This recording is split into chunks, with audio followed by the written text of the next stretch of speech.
Hello, this is the Fate of the Arts podcast, episode 4. I'm Anthony Etherin, and this is a re-upload of my 2022 conversation with Anthony Horowitz. It's a pleasure to be speaking with you in person for the first time. Well, and likewise, Anthony, I'm a great admirer of your work. I think you're ploughing a unique furrow, and I love what you do. It's really interesting and entertaining. And I always look forward to a tweet from you because I know it'll make me think. Oh, well, thank you so much. How long ago was it that we first got in touch with each other? The last couple of years have been weird. With time has been doing strange things. Time has gone into a sort of a strange vortex. It sort of stopped, and it's very hard to know when I did anything. But I think you and I have been in communication with each other for at least 5 years now. It must be, possibly even longer. I've certainly been aware of your work for as long as I can remember, and you very kindly sent me some of your books, which are incidentally beautifully produced as well as full of good things. And it's sort of it's ongoing. Although, as I say, this is the first time we've actually spoken to each other. You're just how I imagined you, however, so that's a good thing. Yeah, I'll take that as a compliment, I think. Indeed. It was meant to be. So I'm very grateful that you're interested in my work, but that implies you've had a long interest in wordplay of various kinds.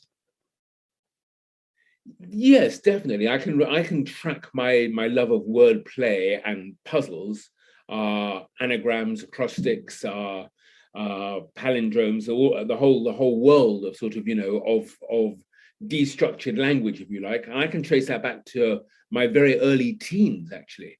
If you want to know where it began, it would have been with my father, who used to go into work, and I would sometimes go with him. I forget quite why.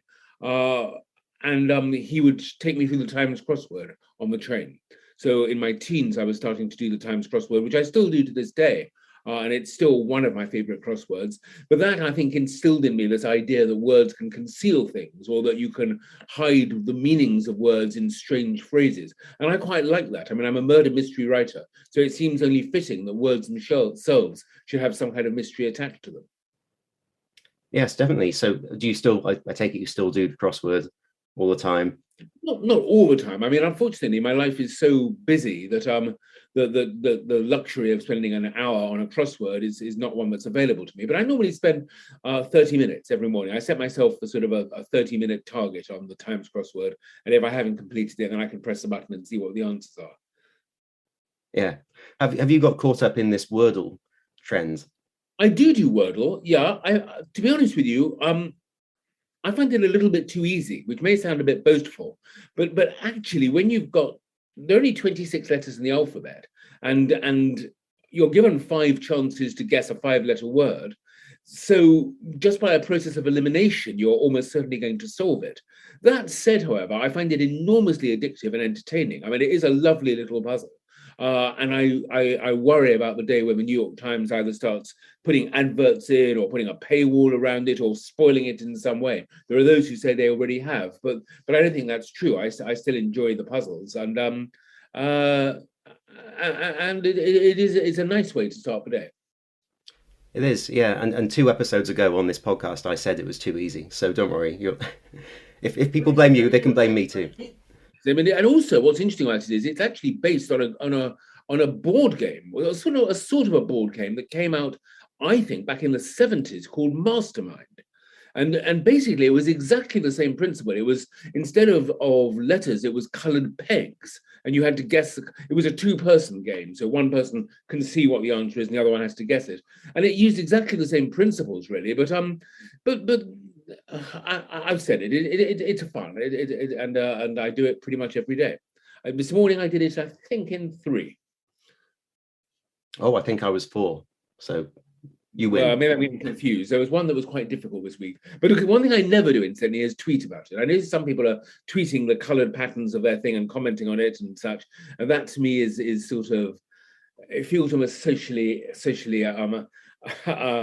wrong in some way. A misdemeanor. Yeah, I've resisted doing that. Quietly. We keep our little successes to ourselves. Yeah.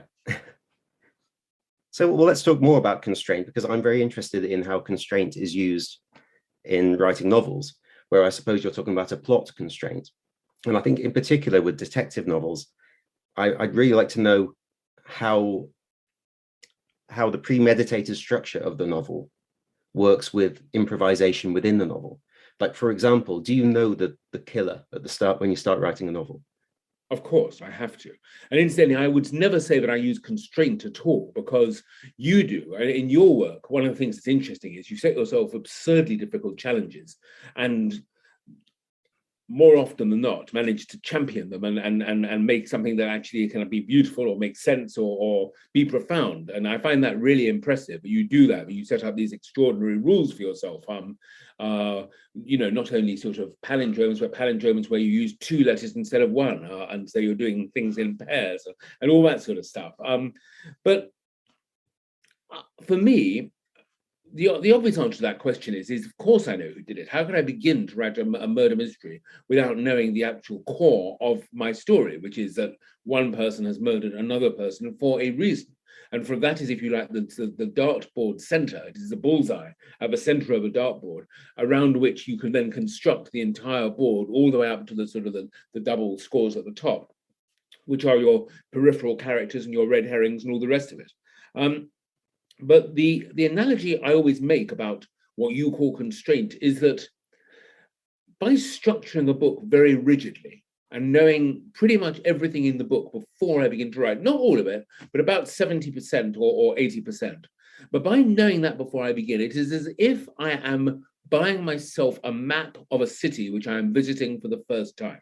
So I want to go to Paris. I buy the map.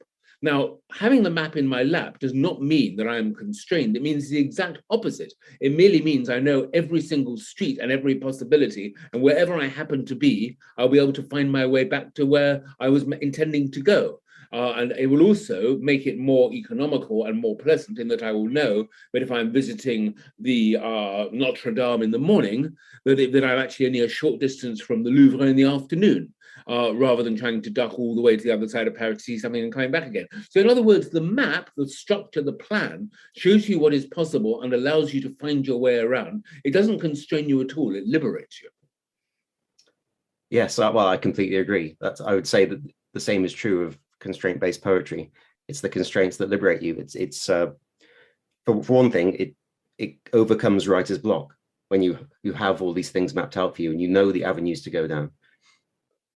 Yes, I mean, the other thing, of course, to be said is that if you have a strong structure, as I do, I said that I know 70% of the book, but at any time I want, I can go in a completely different direction. I can actually throw away the map and say, hey, this avenue down here looks interesting. Let's see where it takes me. And then I still know that I've got to get back to the point that I was intending to visit, but I just go there by a different route. And often I'll get to a situation whereby, shall we say, Alex Rider is captured and about to be, I don't know, fed to a shark or something, and I don't know how he's going to get out of it. I know that is the point of the book I have to reach, but his escape will only come when I actually start writing it. And that's a sort of an immersion in the scene and a sort of working things out. And it might be that I have to go back and give him a gadget that will help him at that point, reinsert it into an earlier chapter.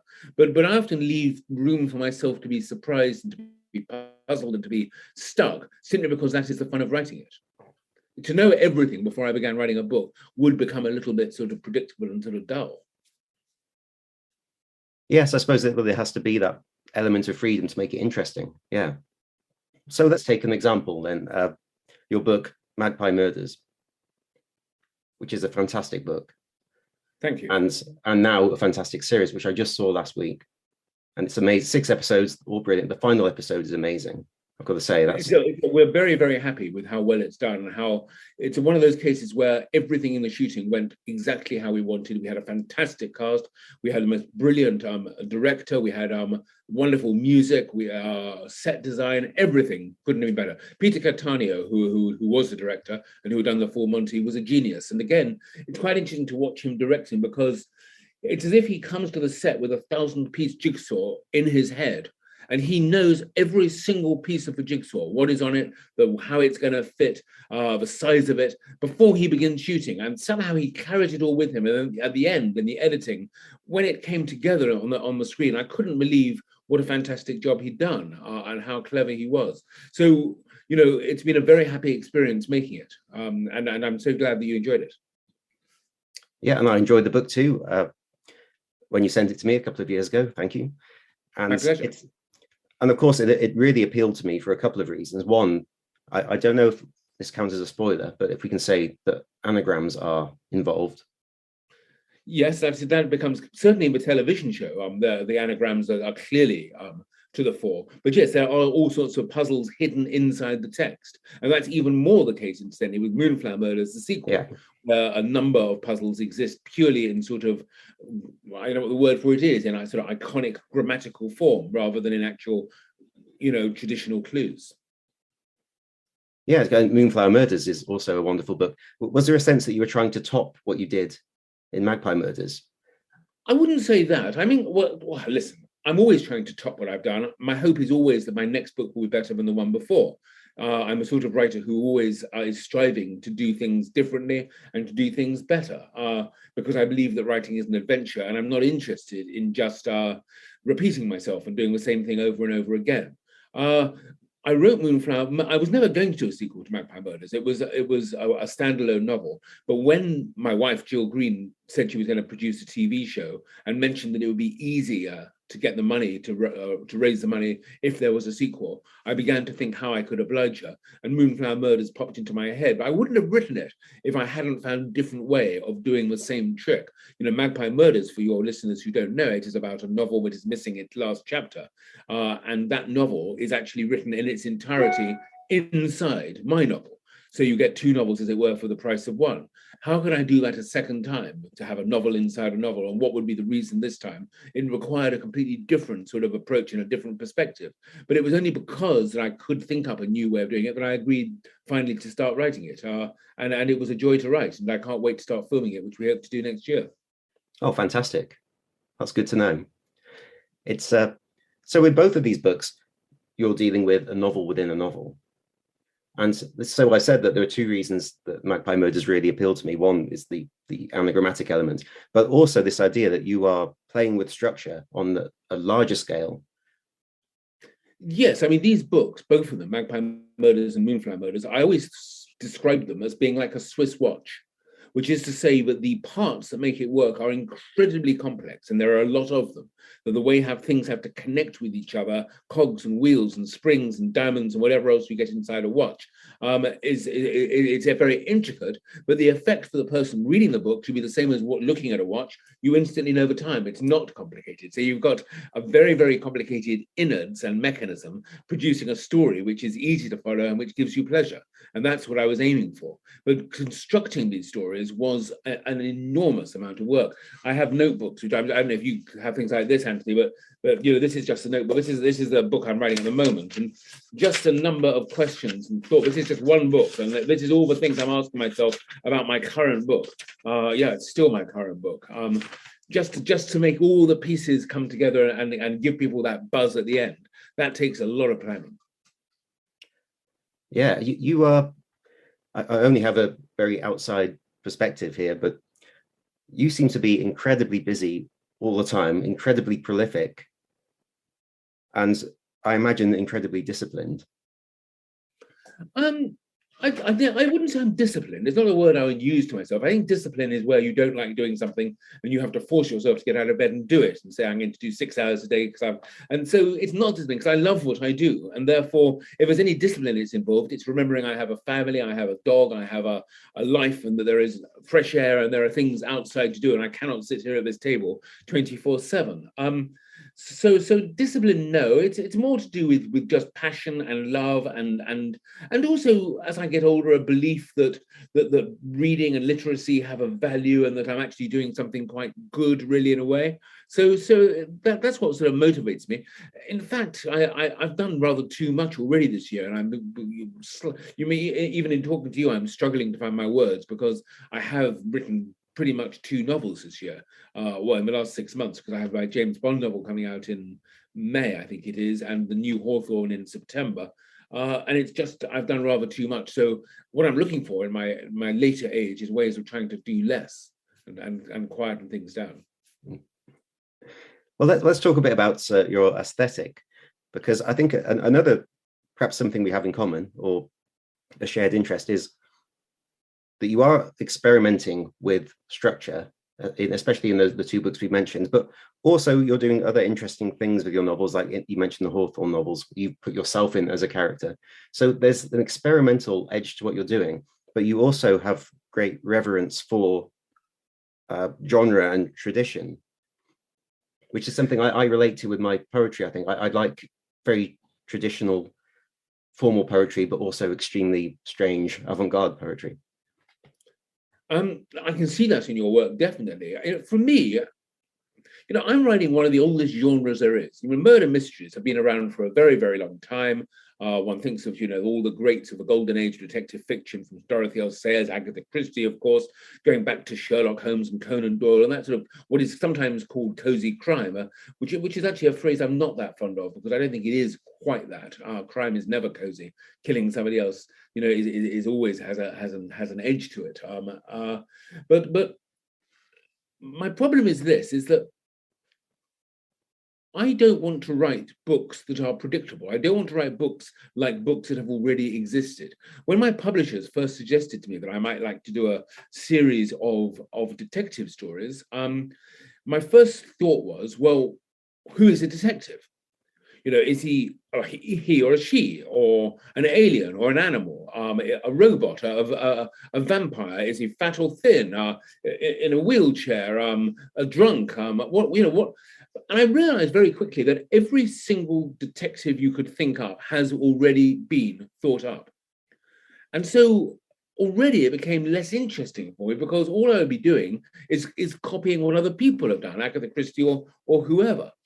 But then when I began to think about putting myself into the books, so that the writer, instead of being the cleverest person in the book, the person who knows everything, who knows the murder before the book is even written, knows who the killer is, becomes instead the least clever person in the book, 5 steps behind the detective, a guy who doesn't even have a book unless the detective solves the crime, and therefore is in a state of existential angst from the first page. I suddenly realized that hadn't been done before, but that was something new and different. Yes, there have been authors who put themselves into books, but not, I think, in quite this meta way. And what it allows me to do is to deconstruct the book as it is written. I mean, I'll give you a hint of the next Hawthorne one, number 5, I'm thinking of writing, where actually the whole book is an argument between myself and Hawthorne about what I am writing. So I write 5 chapters, and then there's a chapter where Hawthorne says, you shouldn't have written that, that's not true, or you've missed something very important in that scene. And the character in the book actually begins to tell the author how to write the book. So that'll be, I think, a really interesting experiment, and something that hasn't, I think, been done. Whether it'll work or not, I don't know. We'll find out when I get to start writing it. Yeah, well, there we are. That's the experimental attitude. Well, let's see if it works. But don't forget, this is not experiment for experiment's sake. I am not a great fan, actually, of novels that deliberately, what is the word for it? Deliberately either beguile the reader or show off in some way, or who say, look how different I am. There's a very good, interesting book called The Anomaly, which I read this year, which is written by a French writer. And I thought it's a wonderful story. It's a sort of a science fiction fantasy. Do you know this book? About a plane that lands, and then 3 months later, the same plane lands with the same people in it, and somehow it's replicated itself in that journey, and it's what happens to this double set of people. And I did love the book, and I thought it was fascinating, and I recommend it to you, actually, because it is, again, playing with the genre. But I have to say that the end of the book slightly disappointed me, because the book, it finally just breaks down. I mean, it's so clever and so sort of hyper constructed that at the end, it just becomes gobbledygook, deliberately so. This is the author's intention. And I thought to myself, it's such a wonderful idea. I wish I could have enjoyed the richness of it rather more, and the technique of it a little bit less. And I think there is always a danger of a technique taking over, and the story, the characters, the emotions, the danger, the suspense, the excitement, the intrigue, all the things that make the book worth reading have to work on their own, no matter what the structure may be. Yeah, absolutely. I often find that I have these moments where I go as far as I can in terms of piling on the constraints and creating something as elaborate as possible. And then whenever I've done that, my instinct is to go straight back to writing something as simple as possible. So, well, that's it. I think is good, because at the end of the day, maybe that's the trouble I've had with the new Hawthorne novel, which is a very, very complicated novel, is that I've had to spend so long sweating about the sort of the how it all works that I haven't been able to enjoy the characters and the plot as much as I would have liked to have, which is why just a few weeks ago, I went back to the beginning and wrote the whole thing again. Take out some of the cleverness, put in more of the emotion.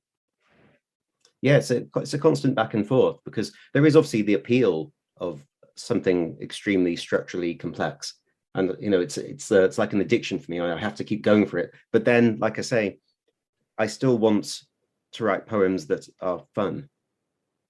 Well, which I think you do admirably succeed in doing.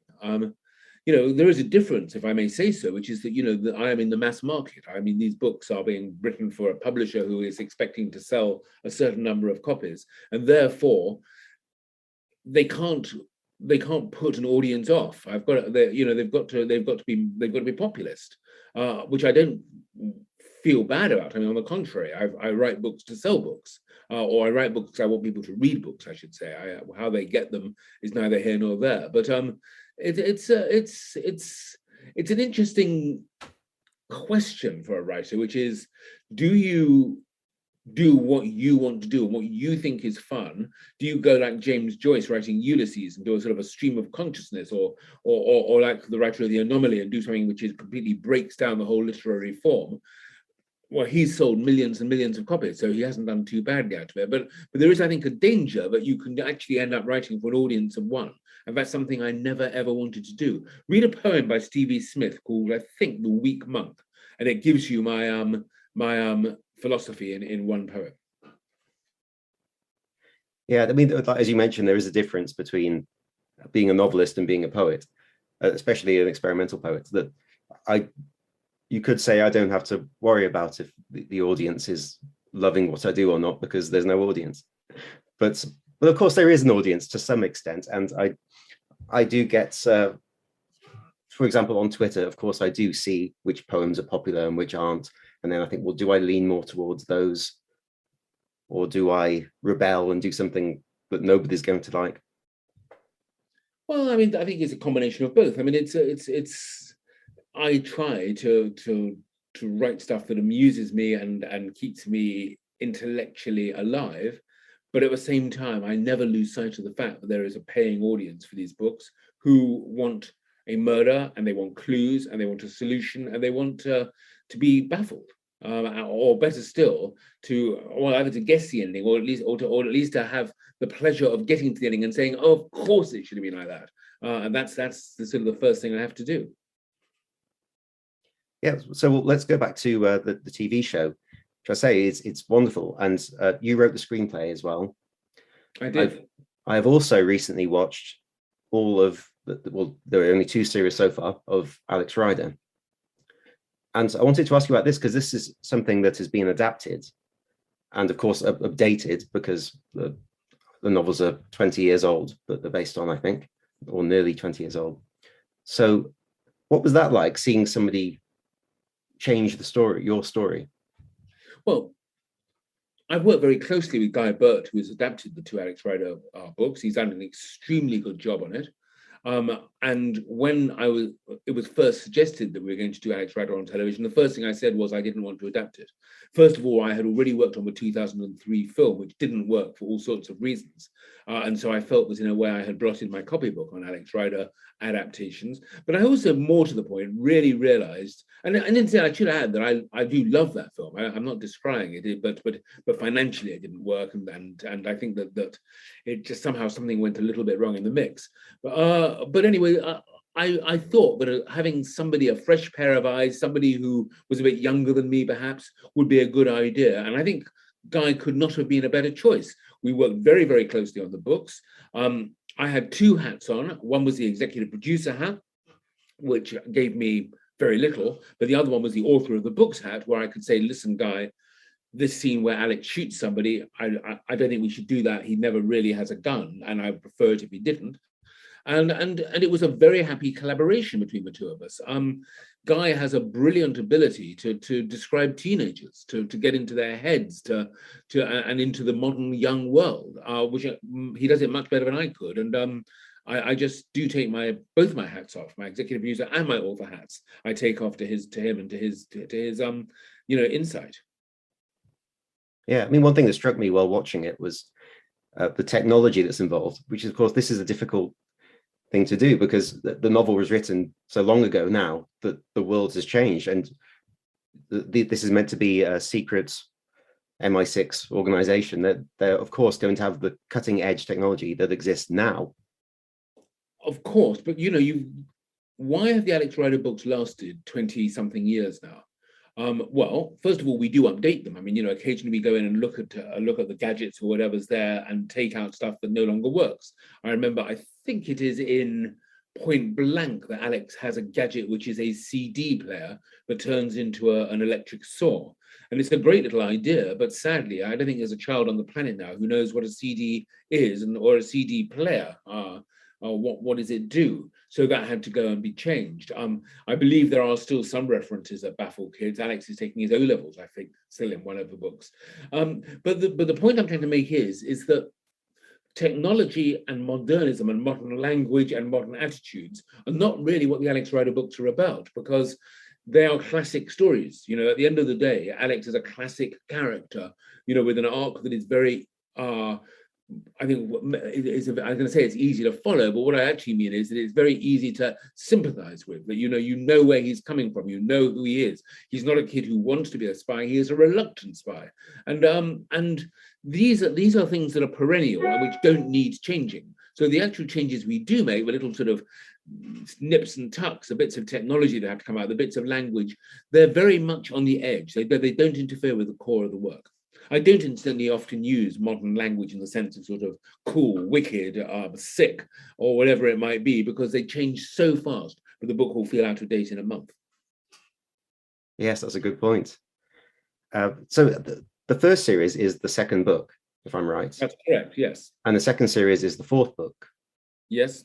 What was the thought process behind that? Well, we didn't do the first book, Stormbreaker, because it already exists as a film, and there were rights issues about who actually owned the rights to the film version of Stormbreaker. And anyway, we'd been there, done it, got the T-shirt, let's move on. So we went into Point Blank and did draw in some of the origins of Alex Rider, but put him into a different story. We then would have done Skeleton Key next, but COVID made that impossible. The book is set in 3 different countries. I mean, it's Cuba, it's America, and it's Russia. And it would have been impossible to travel to make the thing. So we decided to go to the 4th book, Eagle Strike, because that was more contained. And also, as a second benefit, allowed us to incorporate Mrs. Jones and Blunt and all our regulars who were in England, which, of course, if we'd been in America, they wouldn't have appeared. So those were the reasons why we went to Eagle Strike. And at the moment, we're talking about doing the next season, which we hope to start shooting later this year, which might be the sequel to Eagle Strike, which is Scorpia. I don't yet know what has been decided as to what's going to be next. Okay, so it hasn't started yet, no, but it's definitely going ahead. Nothing is definite in the world of television, and especially with the world as it is at the moment, and what is happening in reality. We don't know what we'll be doing, but we hope so. So you've had a long career in television. It's almost as long as your career as a novelist. Was that something you always wanted to do, or did it come about from the writing? Television was an accident. I just finished a book of myths and legends, and I'd written a book, a short story about Robin Hood, and heard that there was a TV show called Robin of Sherwood looking for writers. So I put in a story based on the research I'd done for my own story, and to my absolute shock, they took me on. They bought that story. It was called Adam Bell, and Adam Bell is a sort of a precursor of Robin Hood. And they took me on, and I suddenly found myself with no TV experience at all, writing for a show that was being regularly watched by 12 to 15 million people.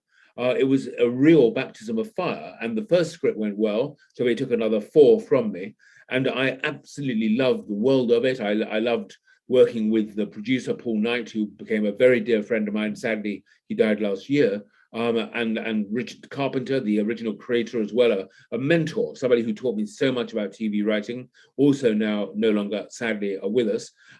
But suddenly I'd become a TV writer sort of just by mistake almost, and I've been doing it ever since. TV is a much more fun thing to write in some ways because it gets me out of my house. It gets me to meet people. I go on sets. I have all the glamour of, watching explosions and chases and all that, and meeting actors and things. I do enjoy it.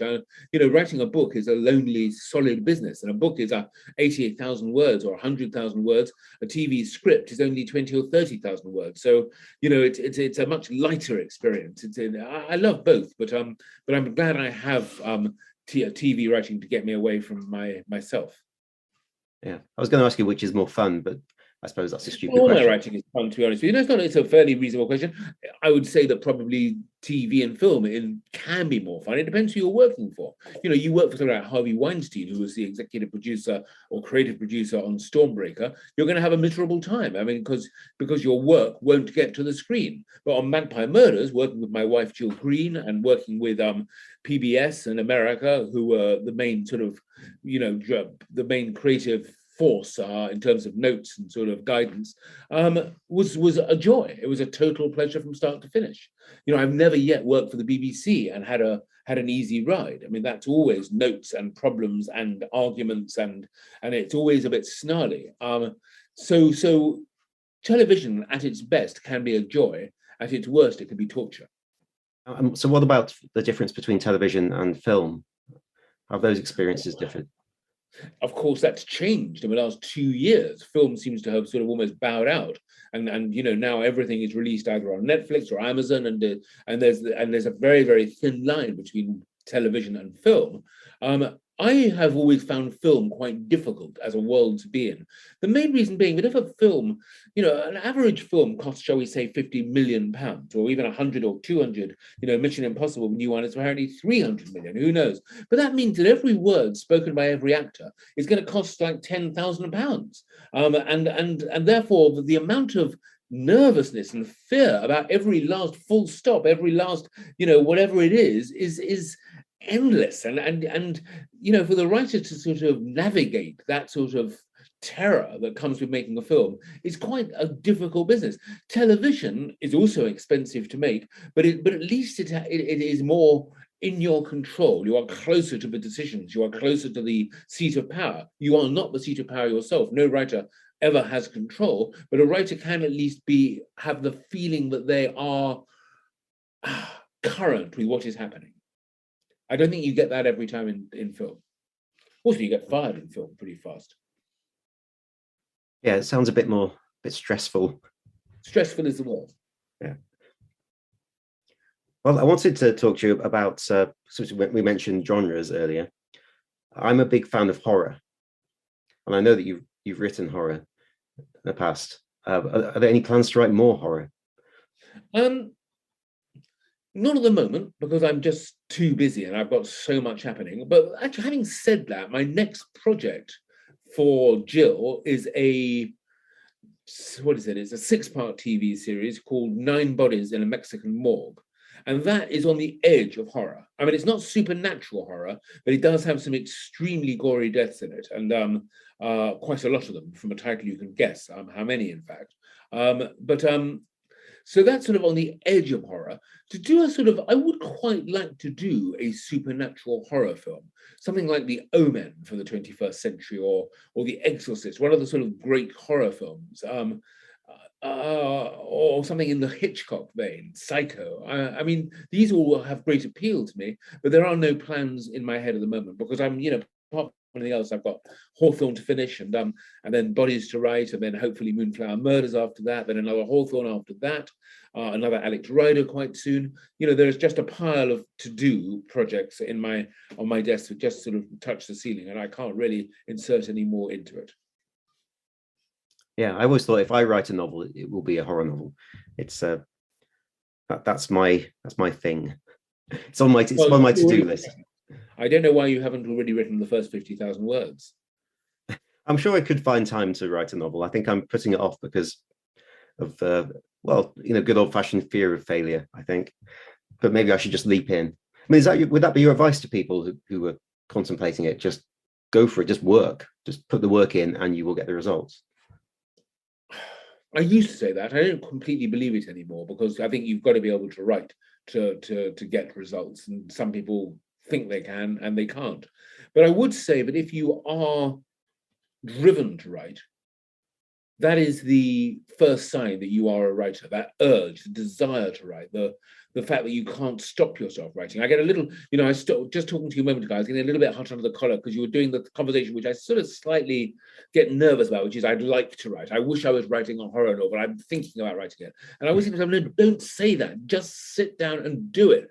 And it's not about, what it's about at the end of the day is believing in yourself. It's about loving what you write. It's about believing what you write. It's about when I sit down and write a book, since this goes back to when I was 12, I would assume that book was going to be a masterpiece and that it would sell 10 million copies all over the world and be made into a film and every, all the glory of the world would fall upon me. This has not happened, but that hasn't stopped me believing it whenever I start writing a new book. Yeah. But it's remarkable because, of course, it will vary from art to art. For example, people often ask me how I write so many palindromes and anagrams, but it's because I believe I can do it. I've got confidence in that. And I see that because I think that, your work is so experimental. I can see what you're trying to do with your work and some of these poems, which are, are always surprising and always shifting and moving and such. You don't repeat yourself very much, and you're always, particularly in your palindromes. I've tried to write palindromes and I can't do it. I mean, I don't even know how you begin to write palindromes. But my last book, instead, you might be amused to know, A Line to Kill, the original title was The Deadly Palindrome. And I love that title because one of my very favorite murder mystery books is a book called The Deadly Percheron by an American writer called J. Franklin Bardin, which is an absolutely wonderful puzzle of a sort of a thriller that seems to make absolutely no sense. It's like reading a sort of a hallucinogenic trip, but somehow by the end of it, it does make a sort of a sense. There is a sort of a rationale to it. So from A Deadly Percheron, I thought The Deadly Palindrome was quite a nice step, but it was decided, but not enough people would even know what a palindrome was. So it was called A Line to Kill. But I find that sort of, I wish I could do them. I mean, in that book, A Line to Kill, there is actually a palindrome. In fact, there are two. Ban and Nab is written all over the walls on Alderney, which is, Nab is a power line. And Hawthorne Hawthorne, the detective, at one point says, "Do geese see God?" One of my very favorite palindromes. And I love a palindrome that is short and that actually says something of interest. Do geese see God? It's actually quite an interesting philosophical question. And especially when you see geese here, I'm talking to you in Orford, and sometimes they fly overhead, and they are rather godlike themselves. They're so beautiful, coming in over the water and landing on the marshes. Do geese see God? Are they inspired by God? There's something in there, and it's a palindrome. Yeah, it's sort of the holy grail, really, for a palindromist to be able to come up with a succinct short line that makes sense and also has some profundity. I admire your quest for this. I mean, I think it would do my head in. Occasionally I sit down, sometimes I see one of your palindromes and I think, I'm going to reply to you with a palindrome on Twitter. And 10 minutes later I think, nah, can't do it. Can't even begin. Don't know where to begin. Presumably you start in the middle and then work out each way. Is that right? Yes, well, you could start at the beginning and end and move towards the middle. But normally it's easier to start at the middle. Definitely. No, and it's sort of it is extraordinary. I mean, the whole world of palindromes. I mean, again, these things are such innocent pleasures as well. I collect automata, toys that do strange things, and they have no use, no function. They have taken an enormous amount of work to create by the artists who make them, and they sit on my shelves and make me smile. And they are, in a way, sort of, they have something similar with what we're talking about, which is puzzles and acrostics and palindromes and all the other things, which are that they take something which is sort of ordinary and give it a twist that makes it extraordinary and memorable, and it is a noble pursuit. Thank you, even if most people don't know about them. But maybe they will. I didn't say that. I didn't say that. I was told that, and I'm not sure I believe it, but there you are. Well, I'm just going to quickly check if there's anything I have missed. I do have a list of questions, but I think we've covered everything. Well, I will leave you, if I may, with one comment. And this is what I think sort of what your work is about and what my life is about too, and what unites us and makes us distant friends. I learned just last week in a conversation in a pub that Apple Macintosh is an anagram of laptop machines. And once you know that, you can never unknow it. And it changes, I think, your perception of the world we live in and makes you smile and just somehow makes life more enjoyable in some strange way. And I think that if 2 or 3 words can do that in a poem by you or in a book by me, then it's got to be worth doing. Absolutely. Absolutely. Well, that's a good note to end on. Thank you very much for doing this and for everything else. It's been a pleasure talking to you, Anthony. I'm very happy to see you. The next time you're in London, or if you are permanently in London, let us meet up and have a drink one day and talk further. Oh, definitely. Yeah. A few glasses of wine.